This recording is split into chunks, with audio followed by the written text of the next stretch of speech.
పుస్తకం చదవడం వల్ల మేధోశక్తి పెరుగుతుందని AP deputy CM Pawan Kalyan అన్నారు. తాను చిన్నప్పటి నుంచి పుస్తకాలను చదువుతూ పెరిగానన్నారు. ఏపీలో రచయితల ఇళ్లను టూరిజం స్పాట్గా మారుస్తామని పేర్కొన్నారు. ప్రతి ఒక్కరూ పుస్తకాలను చదవటం అలవాటుగా చేసుకోవాల్సిందిగా డిప్యూటీ సీఎం సూచించారు. రాష్ట్రంలో గ్రంథాలయాలను పటిష్టం చేస్తామని పవన్ కళ్యాణ్ ఇప్పటికే స్పష్టం చేశారు. విజయవాడ ఇందిరాగాంధీ మైదానంలో జరిగిన పుస్తక మహోత్సవ కార్యక్రమంలో ఆయన పాల్గొన్నారు. నాకు జీవితంలో ధైర్యం ఇచ్చింది, నాకు నిలబడే ధైర్యాన్ని ఇచ్చింది నా పుస్తకాల ధైర్యాన్ని ఇచ్చింది. నేను ఎప్పుడు ఈ సందర్భంగా నాకు ఒక పుస్తకాల షాప్ రన్ చేసే నాకంటే చాలా సూపర్ సీనియర్ అయిన రమేష్ గారని భవానీ బుక్ సెంటర్ అని రన్ చేసేవాడు బెంగళూరులో. స్కూల్ అసైన్మెంట్స్కి, సోషల్ అసైన్మెంట్స్కి వెళ్ళి ఏవో కొనుక్కుంటా ఉండేవాడిని. అలాగే నాకు స్నేహం, ఆయన బుక్ షాప్ ఓనర్, నేనేమో 8th class ముగించుకోండి, 7th class. So అది నాకు ఏం చేసింది, ఆయన బుక్ షాప్కి వెళ్ళి నేను కూర్చొని చదవటం, అది నాకు చాలా చాలా సహాయపడింది. దానికి ముందే నేను 5వ తరగతి నుంచో మాకు ఇంట్లో కొంత పుస్తక పఠనం అలవాటు, మా అమ్మగారి వల్ల, మా నాన్న వల్ల క్లాసిక్స్, మా అమ్మ వల్ల తెలుగు సాహిత్యం. ముఖ్యంగా నాకు ప్రభావితం చేసిన వ్యక్తులు అంటే ఈరోజు నేను చాలాసార్లు అనుకుంటాను, డబ్బులు 1 కోటి రూపాయలు ఇచ్చేయడానికి ఆలోచించాను, కానీ ఒక పుస్తకం ఇవ్వాలంటే చాలా ఆలోచిస్తాను. నేను ఇంటర్వ్యూని కూడా ఎందుకు మధ్యలో ఆపేశానంటే చదువుకోలేక కాదు, మార్క్స్ తెచ్చుకోలేక కాదు, బాగా చదివేవాడిని. కానీ ఎందుకంటే నేను కోరుకుంటున్న చదువు పుస్తకాల్లో లేదు, క్లాస్ రూమ్లో లేదు. అందుకు నేను ట్యాగూర్ గారి ప్రేరణతో, అంటే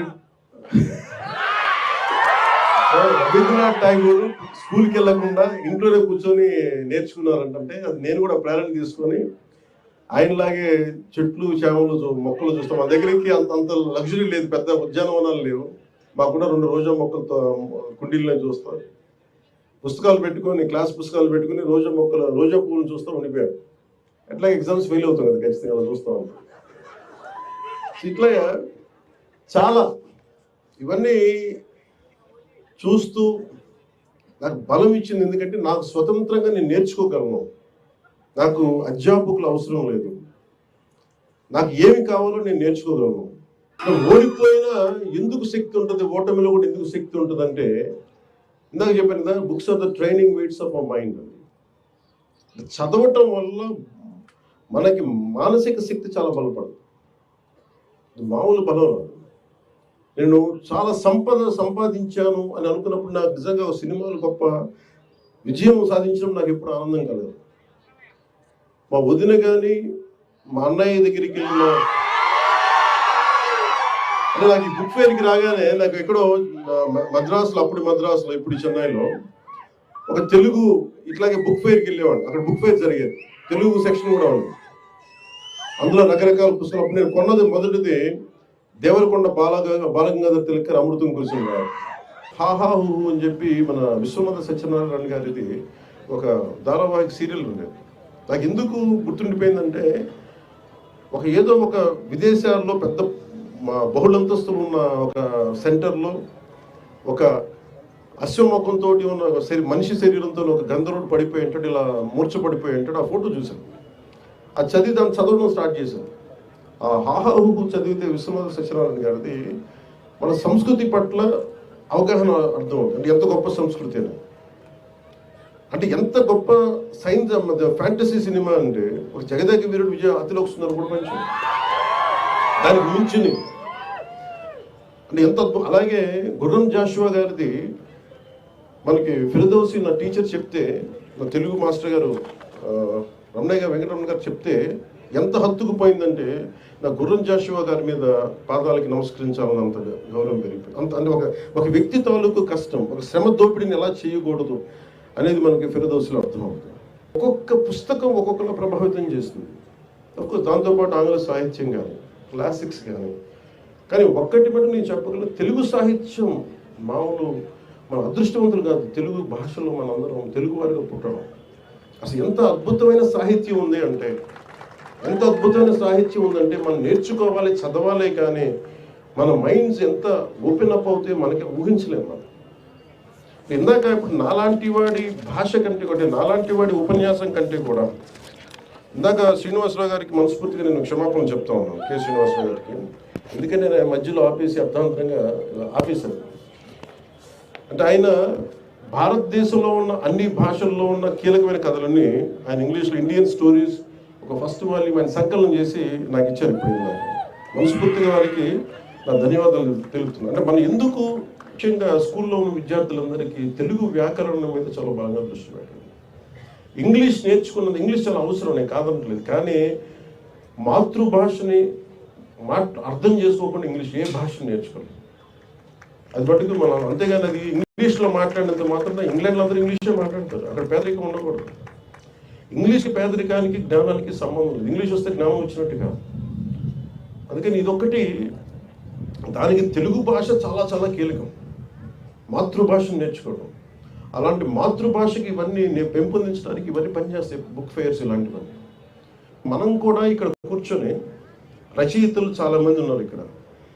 ఒక గుర్రం జాషువా గారు ఉంది. గుర్రం జాషువా గారి ఇల్లుని భద్రపరచడం, అలాగే విశ్వనాథ్ సత్యనారాయణ గారిని ఒక నాలాంటి ఒక ఇష్టం ఉన్న వాళ్ళు, ఒక పిహెచ్డి స్టూడెంట్స్ కానీ ఎవరైనా వెళ్ళి వాళ్ళ ఇంటికి వెళ్ళి అది చూస్తే, ఆ ప్లేస్ని టచ్ చేస్తే, ఒక భక్తుడు దేవుడి దగ్గరికి వెళ్తే, ఒక పూజ టెంపుల్కి వెళ్తే ఎలాంటి అనుభూతి పొందుతాడో, నిజంగా ఒక పుస్తక పఠనాన్ని పుస్తక ప్రేమికుడు కానీ, నిజంగా సాహిత్యాభిలాషి కానీ, రచయితలు ఇళ్ళకి వెళ్ళి అవి దాన్ని ఒక టూరిజం లాగా చేయగలిగితే దాని నుంచి వచ్చే ప్రేరణ చాలా అద్భుతం. అందుకని అలాంటి కార్యక్రమం కూడా ఆంధ్రప్రదేశ్ ప్రభుత్వం తరఫున టూరిజం డెవలప్మెంట్ దాన్ని భాగస్వామ్యం చేశాం. గొప్ప మనకి సాహిత్యవేత్తలు, కళాకారులు ఇళ్ళకి మనం వెళ్ళి దాన్ని టెంపుల్కి ఎలా వెళ్తామో, లేదంటే జాషువా గారు ఇక్కడ కూర్చొని రాసేవాళ్ళు, విశ్వనాథ్ గారు ఇక్కడ కూర్చునే వాళ్ళు, ఇది మనకి చాలా ప్రేరణ ఇస్తుంది. లైబ్రరీస్ గురించి మాట్లాడుతూ ఉన్నది. అసలు ఈ రోజున ఇలాంటి వేదిక లేకపోతే నాకు ఎప్పటికీ కూడా వేదిక పేరున్న ఈ మహానుభావుల గురించి నాకు తెలిసినది కాదు. చదివేవాడేమో కానీ నాకు ఎప్పుడు కళ్ళతో చూసే అవకాశం కలిగేది కాదు. సో అందుకని ఇలాంటి సాహితీవేత్తలందరూ కూర్చోవడానికి గ్రంథాలయాన్ని వేదికగా చేయాలి.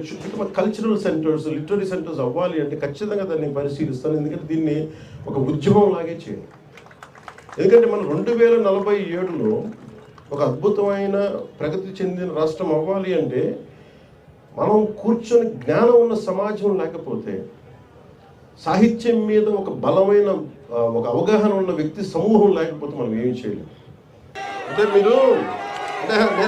నాకు ప్రతిసారి మీరు ఓజీ కంటే కూడా మీరు శ్రీశ్రీ అనేది బాగుంది. అంటే నేను అనేది, మీరు సినిమా చూడటం కరెక్టే, మరి నేను మీకు ప్రాణం అయితే నాకు పుస్తకాలు నాకు ప్రాణం. అంటే నేను మీకు ప్రాణం అయ్యే స్థాయికి నేను వచ్చానంటే నన్ను ప్రభావితం చేసిన ఈ పుస్తకాలు. అందువల్ల మీరు కూడా నేర్చుకోండి అని చెప్తాను, మీరు కూడా చదవండి అని చెప్తాను. కానీ నా కోరిక ఏంటంటే, సూర్యరాయేంద్ర నిఘంటువు పిఠాపురం మహారాజు గారు ఆయన రాశారు. ఆయన డబ్బులు ఇస్తే మన సూర్య ఒక 6 వాల్యూమ్స్ 7 వాల్యూమ్స్. సో సూర్యరాయేంద్ర నిఘంటువుని తిరిగి పునర్ముద్రణ జరగాలని నేను చాలా సంవత్సరాలుగా ప్రయత్నం చేస్తాను. మనోహర్ నాయుడు గారికి కూడా తెలుసు. దానికి కొంత డబ్బు ఇద్దామంటే ఏమైపోయింది, మళ్ళీ కూర్చొని కొత్త దాని ఎడిటోరియల్ టీం రావాలి, చాలామంది భాషా శాస్త్రవేత్తలు కావాలి. అందుకని వాటిని ఏం చేస్తున్నామంటే, ఇప్పుడు మొన్న గౌరవ ముఖ్యమంత్రి చంద్రబాబు నాయుడు గారి దృష్టికి కూడా తీసుకెళ్ళాం మొన్న దీంట్లో. సో ఈరోజు మన ఏదో మాట్లాడుతున్న దాదాపు 1,40,00,000 1,70,00,000 దాకా అవుతుందని చెప్తా ఉన్నారు చేయడానికి. సో నేను అనుకుంటుంది, నేను ఒక 3వ వంతు నేను భరిస్తాను. అలాగే కేంద్ర ప్రభుత్వం, రాష్ట్ర ప్రభుత్వం, నేను చాలాసార్లు ఒక తొలి ప్రేమకి కొంత డబ్బు వచ్చింది. ఇప్పుడు పుస్తకాలు చూసేవాడిని, కానీ నేను కోరుకున్న దానికి ₹1,00,000. మీరు ఊహించుకుంటే నా రెమ్యూనరేషన్ 15,00,000 అంటే నేను ₹1,00,000 పుస్తకం, 1,50,000 2 లక్షల పుస్తకాలు కొనుక్కున్నాను. అంటే వెళ్ళి పుస్తకాలు కొనుక్కున్న ఆ బుక్ షాప్లోకి వెళ్తే ఎంత అనిపించింది అంటే, నేను ఏదో మొత్తం ఒక బ్యాంక్ వాల్ట్లోకి వెళ్తే కొన్ని లక్షల కోట్లు కనిపిస్తే ఎలా ఉంటుందో నాకు లోపల అలా ఉంది. చేతులు జేబులో డబ్బులు ఉన్నాయి, ఎదురుగా పుస్తకాలు ఉన్నాయి. ఒక్కొక్క పుస్తకాన్ని నాకు నచ్చిన పుస్తకం కొనుక్కొని రూమ్లో పెట్టుకొని ఒక 3 రోజులు నిద్రపోలేదు. చూస్తా ఉన్నాను, కొంచెం చదువుకుంటా ఉన్నాను. మళ్ళీ ఆ పుస్తకాన్ని కక్కుర్తి ఆతృత ఇది చదివేయాలి, అది చదివేయాలి. అందుకే నేను అంటే ఒక జీవిత కాలంలో కార్ల్ సగాన్ చెప్పినట్టుగా 10,000 పుస్తకాలు చదవగలను ఒక మనిషి. 10,000 పుస్తకాలు చాలా బలంగా చదవగలరు సంపూర్ణంగా. ఆ 10,000 పుస్తకాలు ఎలా చదవాలి అనేది మనం ఒక స్ట్రాటజీతో నిర్ణయించుకోవాలి. మన ఇష్టాలు ఏంటి, మన అయిష్టాలు ఏంటి, ఏ పుస్తకం మనకు అవసరం, ఏ పుస్తకం మనకు అనవసరం, ఇవన్నీ పెట్టుకొని మీరు కూడా పుస్తక ప్రియులు కావాలి, గొప్ప సాహితీవేత్తల్ని గౌరవించే వ్యక్తులు కావాలి, మీరు తెలుగు భాషని పరిరక్షించే మీరు సైనికులు కావాలని మనస్ఫూర్తిగా కోరుకుంటూ మీ అందరికీ ధన్యవాదాలు.